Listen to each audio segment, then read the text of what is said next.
This episode of Invent America is brought to you by America's Inventor Lady and HomeTalkUSA. HomeTalk is a proud member of the King Broadcasting Network and has been bringing you the best of America's home-based product innovation since 1998.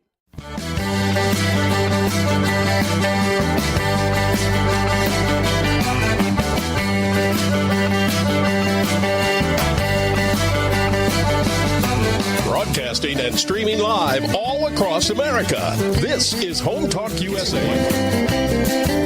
Join us this hour for our segment Invent America with your co-host Rita Crompton. Discover what's next for new products and innovations. Or if you have that next great big idea, learn what it takes to bring your invention to the world. As like Rita Crompton talked to America's inventors and innovators. Remember, the America of tomorrow is being invented today.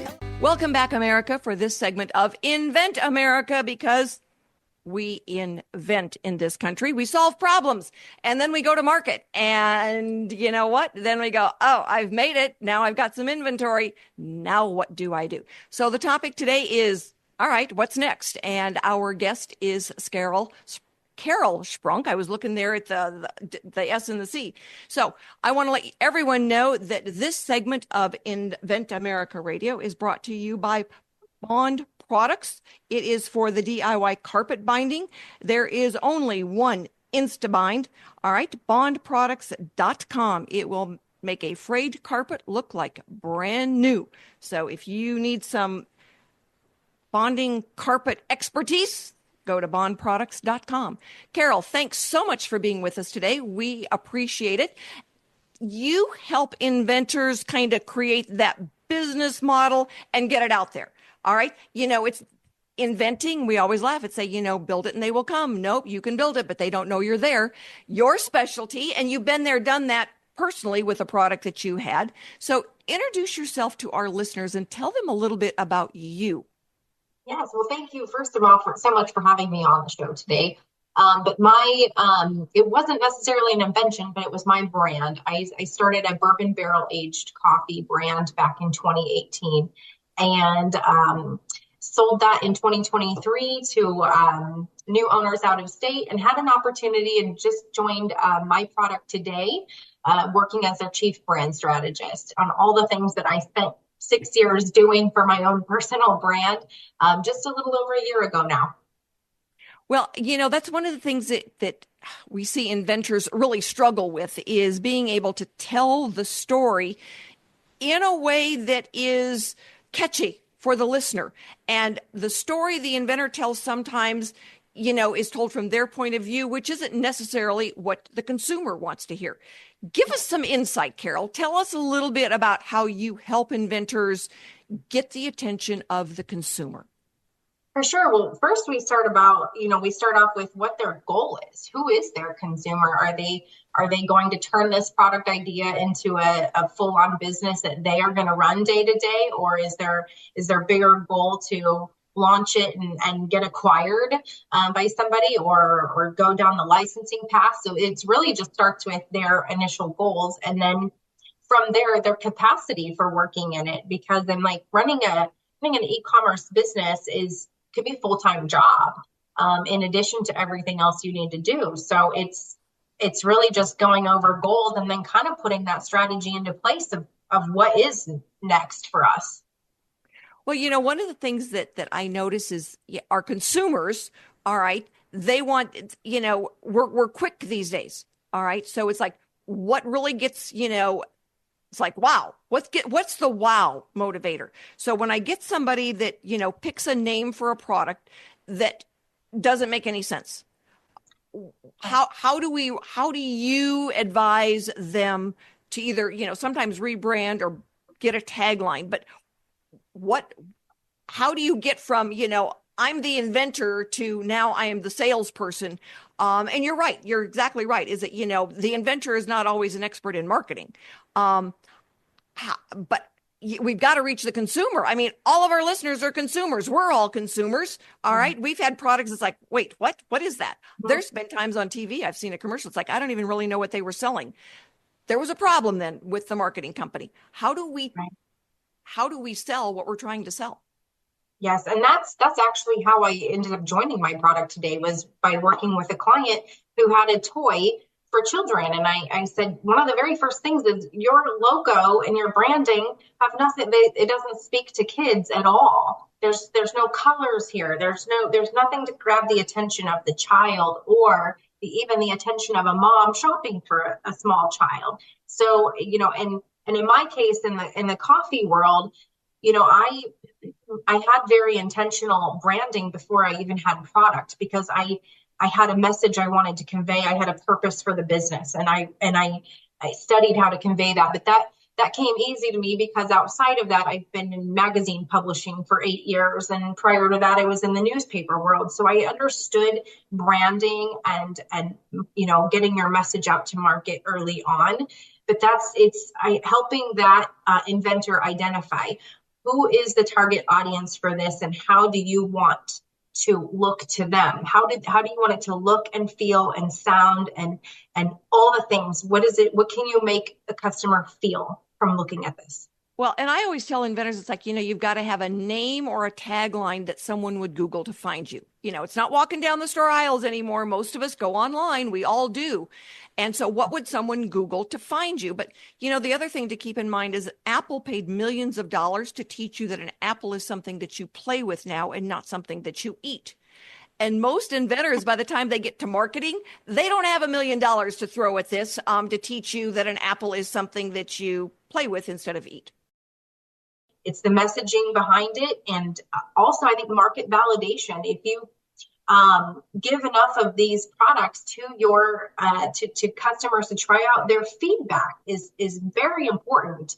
And use those words and that feedback in sort of the messaging moving forward. And it can really help you identify audiences that you didn't even know existed for your product.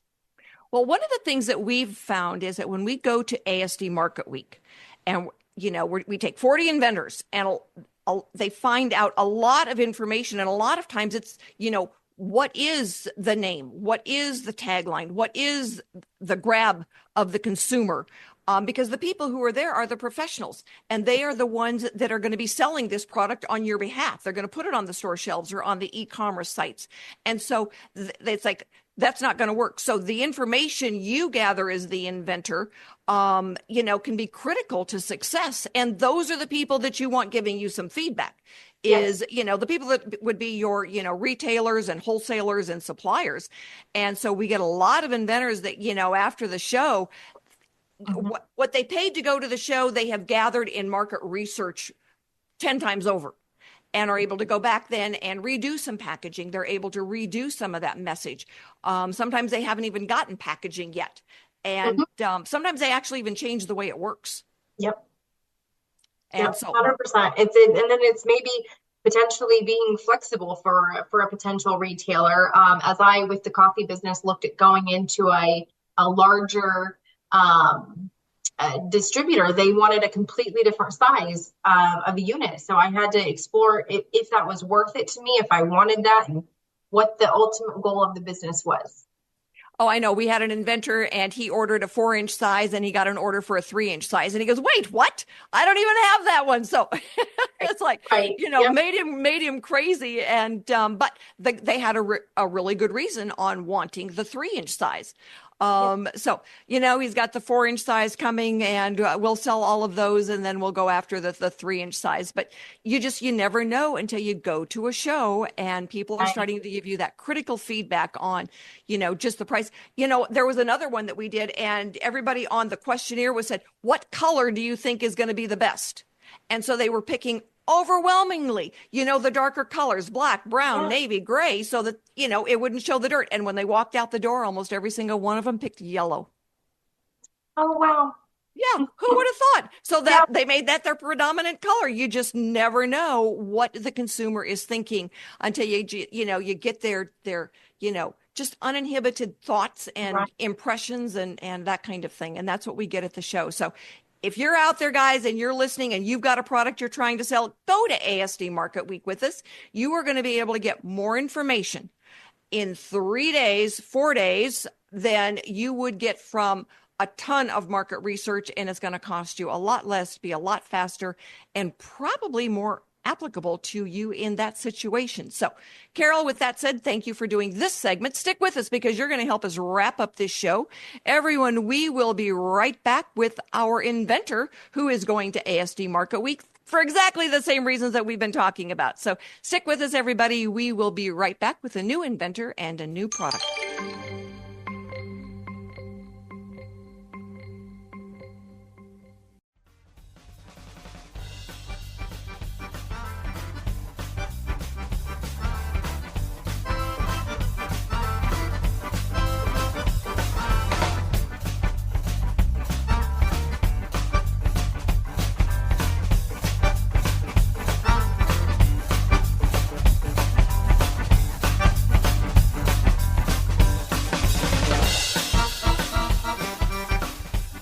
Hello, America, and thank you so much for being with us for this segment of Invent America, because America invents. This segment is brought to you by Impeccable Air. They are the leaders of whole home air ventilation. If you want to improve the quality of air in your home, Impeccable Air at impeccableair.com. It's never been easier than using Impeccable Air. So take care of your home and find that impeccable air that we are all searching for. My guest for this segment is Vanness Harris. He is the inventor of A1 Dental Pro. Vanness, thank you so much for being with us today. It was a pleasure to meet you. I just met you last week. I love it when I get a chance to do a new show and there's inventors there. And I was like, oh, yeah, I need two inventors. Who's going to do it? And you and Rita both said, I'll go. So thank you very much. Hey, Rita, thank you so much. You got me on the spot, so I really appreciate your time this morning. And thank you and all your guests for having us on. It's a tremendous opportunity. So tell us about A1 Dental Pro. What is it? A1 Dental Pro was born out of frustration, actually. In my late 40s, I decided that I wanted to get braces. I was traumatized earlier on by losing teeth because I love to eat candy all the time. But as I got older, I thought I was taking better care of my teeth. But what I noticed is that I didn't floss as often because it wasn't as convenient. So I decided to get braces to straighten my teeth out and to get better, action in terms of taking care of better dental care. I was traveling at that time, so as a scientist, I needed to carry floss, toothpaste, the brush. So the dentist was very clear that when you get these braces, you absolutely need to carry all these items with you to make sure you have great dental care. So I searched and searched. I said, there has to be a more convenient way than carrying this bag of supplies around all this. So I went to the Walmarts, to the CVS's, and looked vehemently for this item that I thought pre-existed. Didn't find anything. So I went home one night. I kind of sketched out what I thought it would look like to have an all-in-one, meaning the toothpaste, the toothbrush, and the floss. My stick figure, I'm a scientist, definitely not a draw at all. But that night I also saw on TV Invent Help. The next morning, I actually had an opportunity to call Invent Help and say, hey, listen, I was looking at this tool, this device it's all in one. Does it already exist? We had a meeting. I end up deciding to sign with them. They made it patent pending, and I now have a patented all-in-one toothbrush that optimizes hygiene and dental care. Excellent. So cool. So, and I read in your bio where you were a scientist at one point and working on different products. And so, that certainly helps you understand the inventing process. Tell us about the challenges of marketing. Yeah, so I have no skills in that. So there's a huge challenge. And I think you spoke about that earlier on. We definitely are geared for data and developing, but the transition into the new market, especially the digitized marketing age, you really have to already have been having followers either on the TikToks or the Instagrams or Facebook. That's the era right now. I grew up at a time frame where we had to pay and buy marketing. It wasn't as easy just to go online and create a following. So really difficult, but I've been really lucky to partner with my products today. Rita, met you. So I think these opportunities, a lot of inventors actually absolutely need. And of course, a lot of people that are interested in really optimizing hygiene and better dental care. Well, and the show that we're going to, it's for all consumer products, and they've got a huge section of those personal consumer care products. And so, what is your goal for the A1 Dental? Are you manufacturing? Do you have inventory yet? Do you plan to get inventory? We are now in the manufacturing phase. I am looking for inventory to come. So you asked a more important question about marketing. I love that Carole Sprunk that you had on earlier on was absolutely going to be helping me, guide that. This ASD show we're going to try to attend is going to also be something that's going to be absolutely helpful for me. But my idea is to have an all-in-one, an A1 Dental Pro in every backpack, in every purse, in every suitcase, America-wide. What I really want your viewers and listeners, I'm sorry, to understand is that 32% of Americans only floss. So that means 68% of us do not floss. That's over 65 million adults that do not floss. That means we also have then gum disease. That gum disease then will end up having you lose teeth earlier on or later on in life. What I really understood, and as I was doing my research, in America, we're really good at not having cavities, really great straight teeth.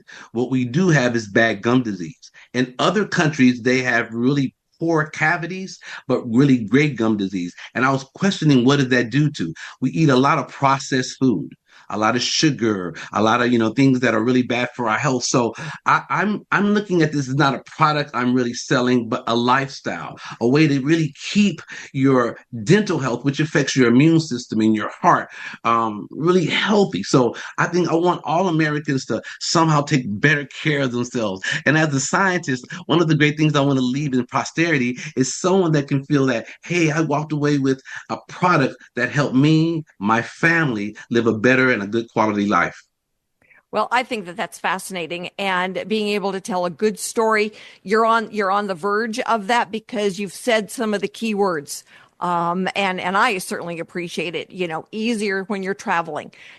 My grandsons come out here to see me and we're buying new toothbrushes. We're buying new, it's like, oh, what do you mean dental floss? We're buying new, toothpaste for them, and then they leave it. So, after, all this, traveling, and that's not just when they come to see me, that's when they go to see their grandfather or their aunts and uncles and everything, and everybody's out buying new supplies. They at this point have a toothbrush in every house that they're related to. So it's about convenience. Yeah, and so if they had yours, they'd be able to come and go and do it, and their mother would say, oh, come on guys, just leave it in your suitcase. So that is true. And don't tell Carole this, but I'm working on getting her to come to the show too. So nice. Keep that nice. secret, Any right? place, anytime, anywhere. I think it's really difficult. It's really about convenience. In this day and age, people want a convenient way. What we leave out is the flossing aspect. I think we're really good at brushing our teeth when you have to, but it's the convenience of having to floss, having to stick your hand in your mouth and go through each tooth. It's in public. What would that, I mean, I know you're in the restroom doing so, but imagine having an all-in-one. The toothpaste is already inside. Yep. The floss is already inside. There's a pick that allows you to pick also. So I think, and that cap that you can rinse with, having all these things all in one really allow, I think, better dental care. It's really about optimizing great health care. So, Vanness, thank you so much for being on today. I appreciate it very much. We'll get some video on with you so that you can actually show your product. America, stick with us. We are going to be right back with another inventor who's got a lovely product and is going to ASD Market Week with us as well. Thank you so much, Rita. I appreciate your time today. Thank you.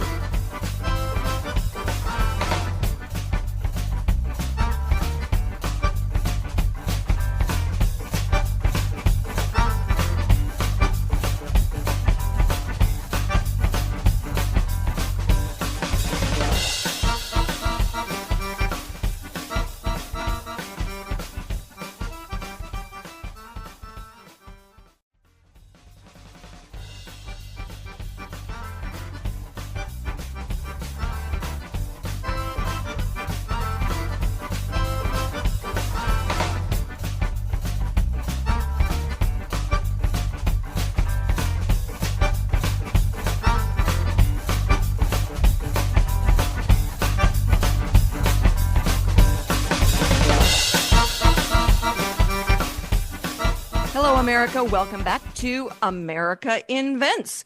And we love to have you guys out there because you're going to be our first buyers of these cool new products that we are introducing to you. And I want to let you know that this segment is sponsored by Summit Chemical. Summit is the maker of the mosquito dunks and mosquito bit. It is the most I live out here in the mountains, okay? Mosquitoes are just a way of life. And I love this stuff because it is the most effective chemical mosquito control solution that is on the market today. SummitChemical.com. And our next inventor is Rita Widener, and she is the inventor of Practice Folders. Rita, thank you so much for being with us. It's been a pleasure to meet you and get to know you. Tell our listeners about Practice Folders. Yes, thanks for having me on the show. I'm so excited to share with you my product. The Practice Folder is a portable, practical tool that is designed to help you practice with ease. And I'm a musician, I'm a pianist, piano teacher, and I work with students. And how this product started was I was actually in a continuing education class myself as a piano student, as an adult piano teacher, learning from a master's, a doctorate person, and she's giving me tips on growing myself as a musician. And she was trying to correct my technique during the lesson. I really was trying to do everything she said. And she said, you know what? I think you just need to practice with the mirror. So I went home and I thought, great idea. I go to my piano and I tried to pull up a mirror, and it was very difficult, and I couldn't very well roll the piano to the bathroom. So I go online to try to buy something that's easy to set up next to my instrument, and I couldn't find anything. And so I decided to make something myself, and it occurred to me, you know what? I would like to create something that can just become part of the student toolkit. And so I designed a folder that has two built-in mirrors, a large mirror and a smaller mirror that is removable and adjustable. And so now it takes a folder that's stylish. It carries your sheet music. It has retractable handles. It has pencil holders, pockets for stuff. And it comes with a cleaning cloth that covers the mirror. It acts as a protector for your mirror, but you can use it to clean the mirror, clean your glasses, clean your screens. It's very functional. And I've created a design so that you can carry your mirror with you to school, in the classroom. You can carry it on your own, stick it in your backpack. The mirrors are totally lightweight, non-breakable, so they're safe for the classroom. And I wanted to create something that was not digital, because often we tell students, okay, you can record yourself and, look at your videos. But what we know is that they often get distracted by other things on their phone, and we want to move them away from that reliance. Another thing that we find with students is that they're reluctant to record themselves and then actually watch their own videos for feedback. They're not, they're not reliable that way. So what's very effective is the immediate feedback of this mirror. And for me as a teacher, for me to bring this to the class and say, hey guys, look at yourself when you practice, it totally empowers the student to take ownership and responsibility for their technique. And I'm not the teacher nagging, do this, do that. They can see it themselves. And I say, hey, do a posture check. They sit up. They just look at themselves and know, I need to sit up. That does not look good. So I just created something that would fit in their backpack and work with their toolkit, if you so to speak, as a musician. Well, I saw on your website, some of the ways that it was being used, and it was fabulous. I grew up playing the clarinet, and my daughters, they each played an instrument. They were in the band. My grandsons play, and so definitely can see the need. It makes a difference when you can see yourself. Yes, and it's not like you're going to play that horn or practice the drum in front of the bathroom mirror. No. So when you can set it right there and be able to use it on the music stand, and you can see sometimes it makes all the difference in the world in the sound of the music when you see how you're sitting. Absolutely. And I'll tell you something. I'm a flute player as well. Now, that's like a little side thing I do. I'm a pianist, okay, but occasionally when I have a family event, like I've had funerals that I've gone home to Jamaica, where I'm from, and I don't have a piano, and they say, "Hey, can you help us with the music at the funeral?" And so they know I play the flute. Can you play this song on the flute? Okay, but Rita does not practice every day on the flute, so I am so insecure. Well, what I did was I took my folder with me, carried my sheet music up there. I had my mirror, and I was checking my embouchure the whole time to make sure that it was just right. No one knew I had it. It's so discreet, but it made me feel confident as the performer, to present that. And I am definitely within the student category in the flute department. And so I can see where if I were a student and having that tool that's really discreet and you have a performance and it make you feel better, you can take it with you. Absolutely. It's amazing because, you're watching someone that is playing and you're thinking, they don't even realize they're starting to slump over. They don't even realize that they're frowning. They don't even realize. And then when they can look in the mirror and see themselves, it's like, you're right. All of a sudden they sit up straight and all of a sudden now they've got a different look on their face. The tone sounds better. Yes. It's Yes. amazing how that works. So tell me, what are your goals with Practice folders? So my goal is to bring it into the world and make it available. I started this project a long time ago with a Kickstarter campaign in 2014. So I got the word out, and my goal at the time was to find a manufacturer. And I was featured on the local ABC 13 News, and I was so excited. I found a manufacturer in Jamaica that made me some samples, and it was not enough to go to scale to sell. So I did launch it in 2016, and I gave away a bunch of product to the National Youth Orchestra there. And I've given away product here and asked for feedback from professors and so on. So my ultimate goal is to be able to provide a product, and I know I can have a manufacturer reliably provide product and it can take orders and fill them. So I've actually had to hold back on advertising because I have a social media site, I have a web page, I have lots of people who tell me great things about this product, but I have no product. And so my goal right now is to get, I'm in the manufacturing process with my product today. Good for you. Hopefully my product will come down the line a little bit later this year. I am going to the ASD convention with you, and I'm so excited to get some feedback from potential buyers. Initially, my thought is to bring the product in and market it under my Practice name. I do have a line of products in the back of my head coming down that will help you practice with ease. This folder is the first of those products. I am definitely open to licensing if the right deal comes along. But initially, I will start off with selling on an e-commerce site, selling locally, and in stores and so on, and then see where it goes from there. But I'm wide open to whatever opportunities come. Well, good for you. And one of the things that we find, happens on a pretty regular basis is you start getting interest from potential buyers. It's easier to get interest from somebody that willing to license it because they already know you've got buyers lined up. So you're kind of at that critical spot right now where you can look at taking orders from people interested in carrying the product, but you can also then, when you're talking to the licensees, and one of the other parts of the conversation you can have is when someone says, well, we'd like to order 12 of these, who supplies you with these other types of musical supplies? Because that would be the perfect one then for licensing. So there's multiple ways that you can go after it at the show, and we will be doing, walkthroughs on all of that. So we're looking forward to being able to have you there, get the word out, start getting information. And that's one of the things that our Stephanie, we've had her on the show before.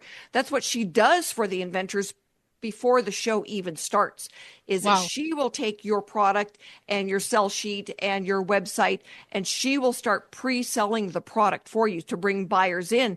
But the cool thing is that if they can't be there, so they still have your contact information. So they're able to then get in touch with you, find out more about where you are, what you're looking for.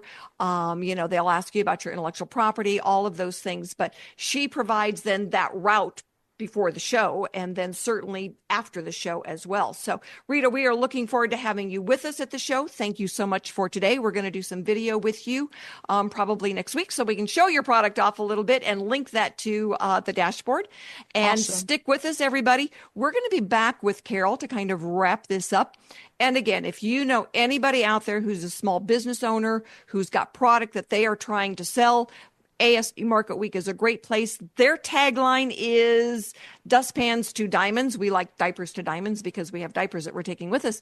But anybody out there who's got a product to sell, join us at ASD Market Week. Stick with us, everybody. We will be right back.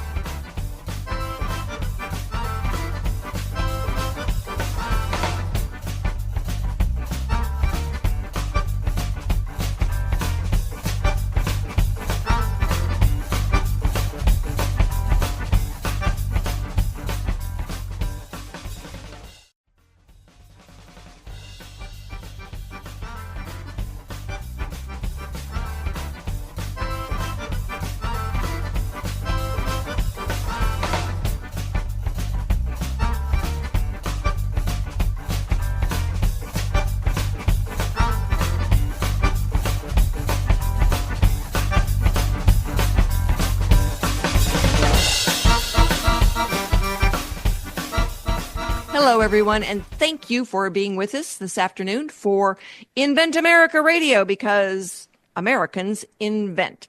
Always have, always will. We are problem solvers. And one of the things that Carole Sprunk does with the product, my product, they help inventors tell the story. You've got to learn your story, and, from a consumer point of view, because everybody out there is a consumer. We're consumers, you're consumers, everybody consumers. We love new products. We really do. We want to see what's new. That's one of the things about going to ASD Market Week, where we do the Innovation Awards. All of the inventors who go with us are open to the Innovation Award. First place is about a $6,000 marketing campaign that we do for you. And so for those inventors that want help getting the word out, we're going to get Carole to help us do all of that stuff. Right, Carole?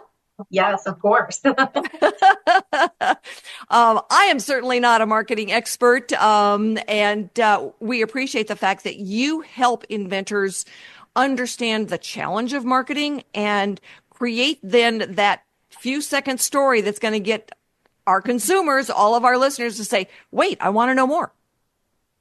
Right. No, it's been a blast working with my product today and coming on and helping. We refer to all of our product inventors as brand CEOs, those that are wanting to take their product idea and really build a brand around it and take control of their future. So it's part of the challenge. I mean, we look at, the cost of getting a product from I have an idea, mine to market. And so those early steps, and they go, oh, I can't afford to file a patent. What do I do? It's like by the time you do the patent, the prototype, the manufacturing, and you put it on one side of the Grand Canyon, everything that you spent there, you're going to spend equal and more on marketing. So you've got to be you've got to really squeeze those dollars on the front end, because you're going to need them on the back end. Marketing is not free. Social media has made it so you don't have to buy a TV commercial. But it can still, especially if you make mistakes, especially, you can get, there's certain phrases out there. It's like, nope, don't do that. If you want to know what not to do, give me a call. I'm happy to tell you. But there are just certain things that give you a bigger bang for your buck. Carole, what are some of those things that give you a bigger bang for your buck? Well, certainly any opportunity that you have to do anything in person, or opportunities to be on shows such as this, where you can talk about your product. And I think that the more opportunities you get to do that, along the way, you refine your message and you get faster and better at telling people what problem you solve and how quickly you solve it and who it's for. Yes, you're exactly right. And I think, when we talk about going to a trade show, everybody pitches in. When we go to ASD Market Week, we take 40 inventors. We've got 1,000 square feet. Everybody pitches in and pays a little bit to go for this big show. You talk to more people in 4 days. You spend less money in 4 days than if you were doing a huge social media campaign. And you get more people interested in giving you feedback for your product. So it's a bigger bang for your buck to go to a professional trade show. We tell people don't go to those trade shows that are, don't go to an inventor trade show because it's a feeding frenzy and you're the main course. Go to the show for your industry. Go to some place where there's buyers, professionals, business to business, that kind of thing, as opposed to those niche ones. I mean that makes sense. I think you want to go where your customers are going and be able to. People want to know who the inventor is. People want to know why you did what you did and what your passion is. And I think us as consumers, we can read right through and see whether something is authentic or if the passion is there. And that's, I mean, there's local shows, statewide shows, city opportunities, craft vendor fairs. I think it's more opportunity, and you want to start with manageable chunks. You don't want to try to bite off more than you can chew in that first year. You want to, like to your point, get used to it first. Get your branding down, get your messaging down. And there's opportunities. I mean, I'm in Nebraska and there's opportunities here. And then, in the Midwest and then nationally and internationally. And you want to take those in manageable chunks. Absolutely. And you pay attention. One of the things that we always tell the inventors when they go to ASD Market Week with us, and they'll say, well, do you have chairs for us to sit at a table? And it's like, no, you're there to work. And so everybody's up there walking around, they're talking and engaging to people. And I said, when you walk around the show, you look at the booths where they had a table with people sitting at the table and they've got a phone in their hand and they're not making any eye contact. And they'll come back and they'll say, oh my God, you were right. It's like there was no eye contact there. Nobody even knew I was walking by. And it's like, okay, this is how we do it here. And we give them the opening lines. We tell them what to say and what questions to ask. And it's so fun to watch the difference. And we'll get people that say, oh my God, that was the best time I had. Now they worked like crazy for 4 days and they are so excited. And, they're going out and they're meeting people and they're getting feedback on the product and they're sharing with each other. It's amazing what the inventors learn from each other. Yes, for sure. That's where we're building a community within my product today of brand CEOs, introducing them all to each other. I'm like, you've got built-in cheerleaders all across the country, consumers and feedback. You couldn't ask for a better community of people to be part of.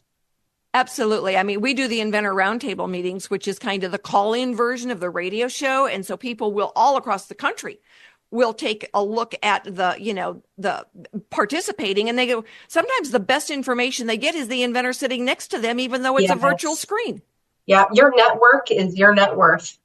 Yes. Absolutely. And so anybody out there who knows an inventor, wants to become an inventor, you can join us on the radio. It's free. And if you want to join us at one of the Inventor Roundtable meetings, they're free. We do 2 a month. And people can just log in from their computer and ask questions, talk about the process. We're going to get Carole on one of these days to be a guest speaker that talks about marketing. And, everybody out there, everyone in America is an inventor at one time or another, and what's more important? Everybody out there is a consumer. We all look at buying cool new products. I'm still a little jealous of the guy that invented the flashlight that wraps around the pole. Wish I'd been there, done that. But, I certainly own one now. And so we can all support the inventing process in America by going out and buying these new products. So thanks everyone for joining us today. We will be back next week with more stories on getting products from mind to market. We will have new inventors and industry experts. So join us and have a wonderful week.